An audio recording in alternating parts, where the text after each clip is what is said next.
तुम्हाला पण मंडळी अगदी बाहेर भेटतो तसा स्पंज डोसा बनवायचा आहे का? तर बनवायला अगदी सोपा आहे. व्हिडिओत दाखवल्याप्रमाणे सेम फॉलो करा. तुमचासुद्धा डोसा कधीच फसणार नाही आहे. तर त्यासाठी 1 वाटी रवा घेतलेला आहे. त्याचबरोबर इथे 1 वाटी दहीसुद्धा घेतलेलं आहे. तर दही टाकून घेऊया आणि हे जे आहे ते आपल्याला मिक्स करून घ्यायचं आहे मिश्रण. तर थोडंसं पाणी यामध्ये ॲड केलेलं आहे आणि हे जे मिश्रण आहे ते एकजीव करून घेते.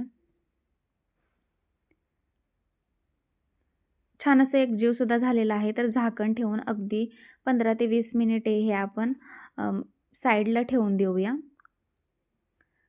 आणि 15 ते 20 मिनिटानंतर रवासुद्धा हा खूप छान असा फुलला गेलेला आहे. यानंतर जो हा रवा आहे तो आपल्याला मिक्सर जारमध्ये टाकायचा आहे आणि फिरवून घ्यायचा आहे. आणि तुम्ही इथे बघू शकता मिक्सरमधून काढल्यानंतर सेम जे डोस्याचं बॅटर असतं त्याच प्रकारे हे बनलं गेलेलं आहे. यानंतर इथे चवीनुसार मीठसुद्धा टाकून घेतलेलं आहे. परत एकदा छान असं मिक्स करून घेऊया, एकजीव करून घेऊया. त्याचबरोबर इथे लागणार आहे सोडा टाकलेला आहे. थोडंसं पाणी टाकून हा सुद्धा सोडा बॅटरमध्ये मिक्स करून घेऊया. आणि सोडा जोपर्यंत ॲक्टिव्ह आहे तोपर्यंत आपण जे डोसे आहेत ना ते बनवून घेऊया एक एक करून. पॅन ठेवलेला आहे आणि हलकंसं पसरवून घेतलेलं आहे.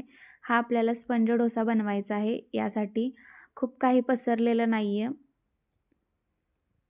आणि तुम्ही इथे बघू शकता खूप छान अशी जाळी सुटलेली आहे. डोशाला खूप परफेक्ट असा हा डोसा बनवून तयार आहे आपला. तर साईडनं तेल सोडा किंवा तूप सोडा.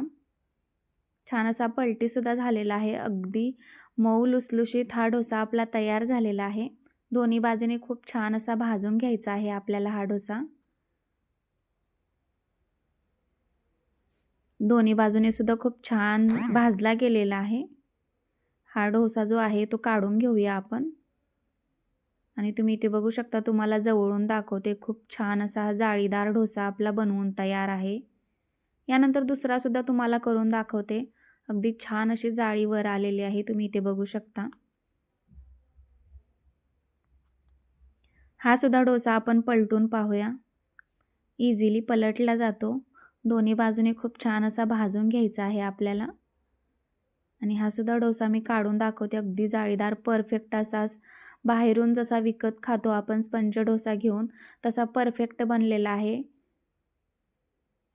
तर हा डोसा मी चटणीसोबत एन्जॉय केला. तुम्ही सुद्धा ह्या डोशाची रेसिपी नक्की बनवा आणि मला कमेंट्स करून सांगा कसा झालाय. धन्यवाद.